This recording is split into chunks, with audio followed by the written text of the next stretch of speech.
오늘 말씀의 제목은 누가 더 사랑하겠느냐라는 제목입니다. 누가 더 사랑하겠느냐? 오늘 42절에 끝에 보면 누가 그를 더 사랑하겠느냐라는 제목이 나오죠. 오늘 읽은 누가복음 7장 말씀의 내용의 전개는 이렇게 됩니다. 한 바리새인이 식사 대접하기 위해서 예수님을 자기 집에 초대한 것입니다. 그런데 그 동네에 행실이 부정한 한 여인이 예수께서 바리새인의 집에 초대받은 것을 알고서 자기에게 있는 향유를 담은 옥합을 가지고 갑자기 그 집에 나타난 것입니다.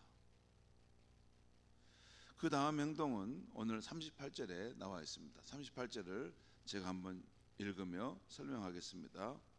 38절입니다. 예수의 뒤로 그 발 곁에 서서 울며 눈물로 그 발을 적시고 자기 머리털로 닦고 그 발에 입 맞추고 향유를 부으니, 그 당시 유대인들은 이게 우리처럼 식탁에 앉아서 먹기보다는 비스듬히 이렇게 누워서 뭐든가 이렇게 지대고 이렇게 음식을 먹고 교제를 나눴습니다. 그러니까 약간 비스듬히 누워 있기 때문에 그 발바닥이 보일 수가 있게 되는 것이죠.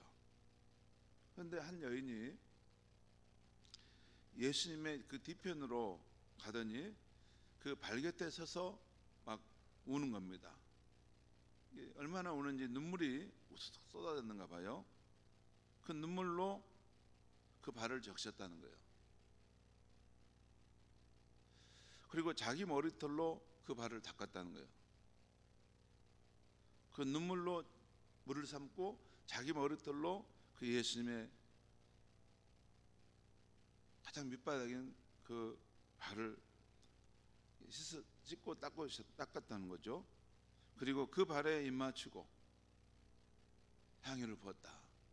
이 여인이 얼마나 많은 눈물을 흘렸으면 그가 그에게로부터 흘러나온 그 눈물로 그 발을 다 씻을 만큼 예수님을 이렇게 씻고 자기 머리털로 닦고 예수님의 발에 입 맞추고 향유를 부었다. 여러분, 예수님의 발이 깨끗한 발이 아닙니다. 그 당시 유대인들이 사는 그 땅은 다 이제 그 가벼운 신발로 이렇게 걷고 다녔고, 그 땅이 되게 이제 그 황야, 이제 메마른 땅이었기 때문에 먼지가 늘 발 사이에 다 끼는 그런 깨끗하지 않은 발인데, 그 예수님의 발을 그 눈물로 적시고 또 자기 머리털로 닦고 그 발에 입 맞추고 자기가 준비해왔던 그 고귀한 향유를 그 발에 부었다는 것입니다. 특별한 여인이죠. 우리 같으면 누가 그렇게 할 수 있을까? 아마 저도 그렇게까지는 못할 것 같은데. 그런데 이 장면을 보던 집주인 바리새인은 예수님께서 이 행실이 부정한 여인의 행동에 아무 제재를 하지 않는 것을 보고서 예수님의 선지자이신 것을 의심하게 됩니다. 이분이 선지자적 예지력이 별로 없는 분이구나. 그래서 이분은 선지자라 하더라도 좀 급이 낮은 선지자인가 보다, 이렇게 생각했다는 거예요.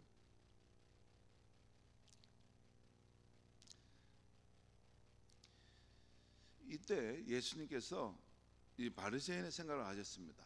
오늘 본문에 보면 그 사람의 이름이 시몬으로 나오는데, 시몬아라고 부르면서 이게 하나의 비유의 말씀을 이렇게 하시는데, 갚을 능력이 안 돼서 빚을 탕감받은 두 사람에 대한 말씀을 비유로 하십니다. 그러니까 한 사람은 500데나리온의 빚을 졌고 한 사람은 50데나리온의 빚을 졌는데 이 두 사람 다 갚을 능력이 안 됐다는 것이에요. 여러분, 그 42절 한번 볼까요? 오늘 보면 42절에 보면 갚을 것이 없으므로 둘 다 탕감하여 주었으니, 여기서 핵심은 500데나리온의 빚을 지었든지 50데나리온의 빚을 지었든지 그 주인의 입장에서는 둘 다 갚을 능력이 안 되는 것을 알고 둘 다 갚지 못했어요. 그래서 그 주인이 그들을 불쌍히 여겨서 탕감해 줬다는 것이에요.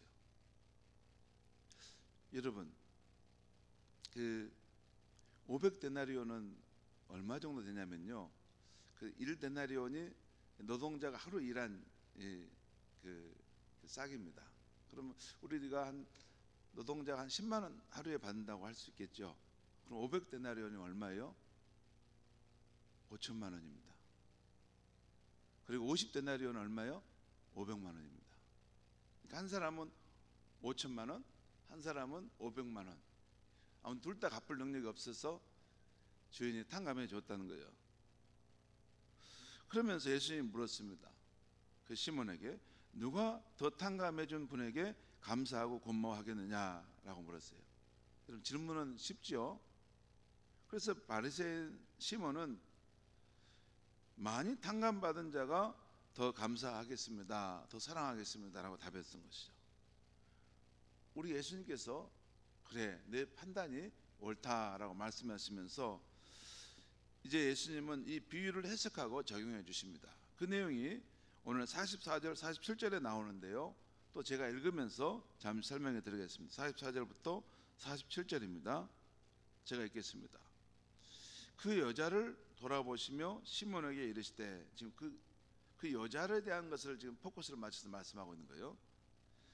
시몬아, 너는 이 여자를 보느냐? 이 여자를 한번 봐봐라. 내가 내 집에 들어올 때 너는 내게 발 씻을 물도 주지 아니하였을 때 이 여자는 눈물로 내 발을 적시고 그 머리털로 닦았으며, 그 손님이 들어오면 그 당시에는 이렇게 발 씻을 물을 주고 그를 닦아주고 그랬는데 그런 것 전혀 없었는데 이 여인은 눈물로 내 발을 적시고 그 머리털로 닦았다는 것입니다. 또 45절, 너는 내게 입맞추지 아니하였을 때 그는 내가 들어올 때부터 내 발에 입맞추기를 그치지 아니하였으며. 여러분, 입맞추는 것은 우리는 이상하게 생각하는데 유대인들은 그 서로 인사의 예법으로 가볍게 이렇게 입맞추고 서로 환영한다는 의미로 맞이합니다. 그런데 그런 합당한 예절도 그 바리새인은 행하지 않았는데 이 여인은 예수님이 들어올 때부터 내 발에 입맞추기를 그치지 않았다. 그러니까 계속 어떤 그 감사의 마음으로 예수님께 그 발에 입맞추기를 했다는 거죠. 46절입니다. 너는 내 머리에 감람유도 붓지 아니하였을 때 그는 향유를 내 발에 부었느니라. 감람유는 가장 싼 것, 그냥 일상적으로 쓰는 그런 기름인데 이 여인은 아주 자기가 간직한 소중한 향유를 가져와서 예수님께 부었다는 것이죠. 두 사람의 어떤 행동에 분명한 차이가 있죠. 이 여인은 정말 예수님께 감사와 사랑의 마음을 가지고 지금 하고 있다는 것을 우리도 느낄 수 있습니다.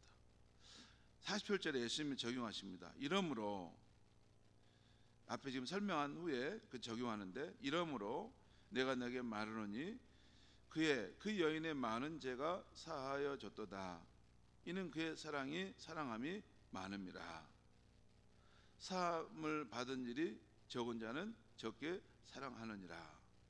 이 말은 좀 신비로운 말이에요. 이 말 속에 아주 깊은 진리가 담겨 있는데, 아무튼 이 말씀을 보면 이 여인이 예수님을 향해서 이렇게 감사와 사랑을 많이 표현한 것은 그 여인의 많은 죄가 용서함을 받았기 때문이다 라는 걸 말씀하고 있어요. 이것은 이 여인이 지금 이 자리에서 용서받았다라는 그런 의미보다 이전에 아마 이 여인이 한번 이 예수님 앞에 나왔는데 용서함을 받은 그런 사실이 있었던 것 같아요. 그렇지 않으면 예수님께서도 이 여인에게 자기를 그대로 내 몸을 맡기지는 않으셨겠죠.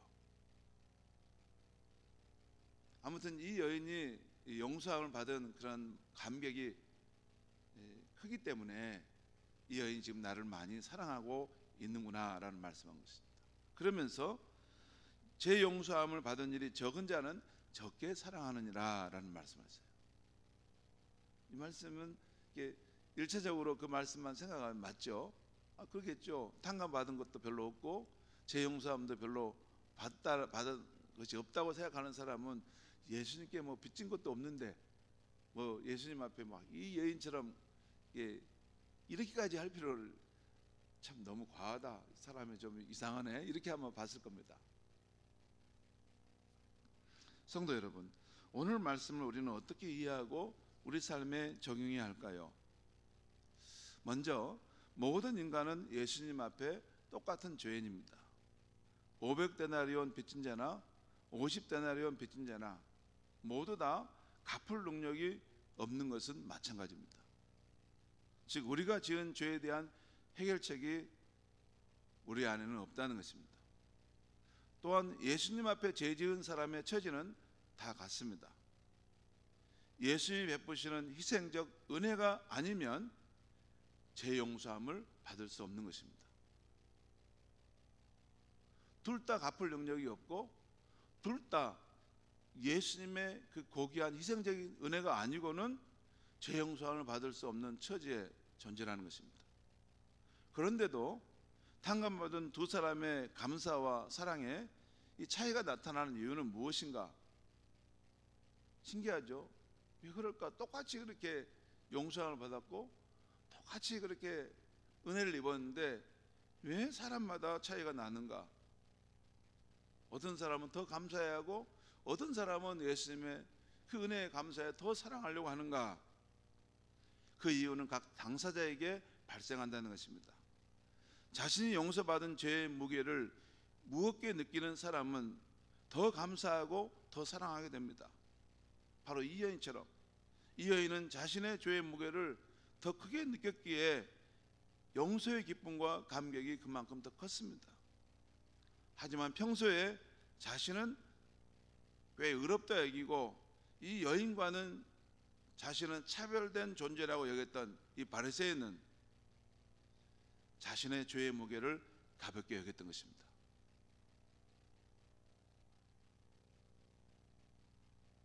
그래서 그의 감사와 사랑도 그만큼 가벼웠던 것입니다. 우리가 늘 경계해야 합니다.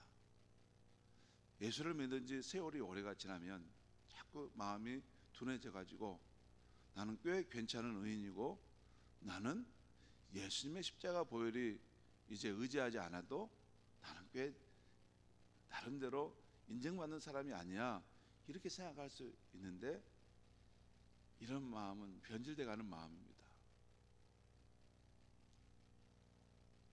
그러면 그때부터 예수님의 그 십자가의 그 고귀한 사랑과 은혜에 대해서 감사하는 마음도 가벼워지고 예수님을 사랑하는 마음도 가벼워지는 것입니다.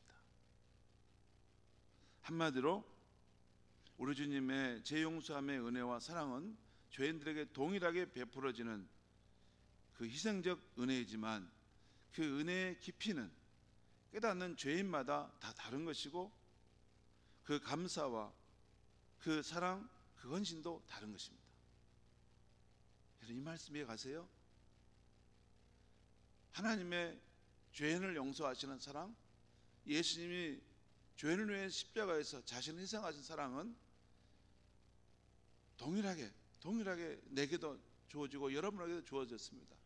그런데 자신의 죄에 대한 무게를 얼마나 깊이 깨닫느냐에 따라서 어떤 사람은 진짜 예수님께 감사하고 예수님 앞에 눈물을 흘리며 그 사랑을 고백하는데 깨달음이 없는 사람은 그 감사와 그 사랑이 너무 가벼운 것입니다.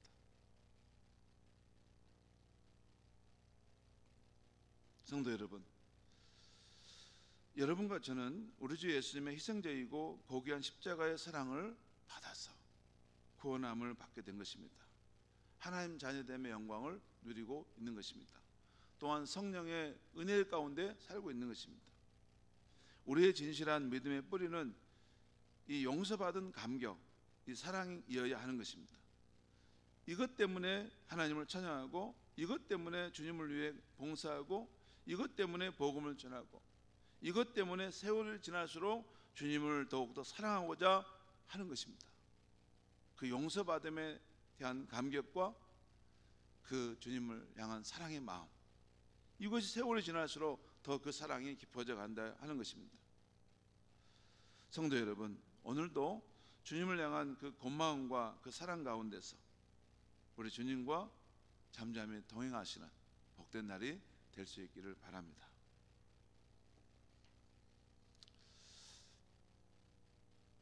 하나님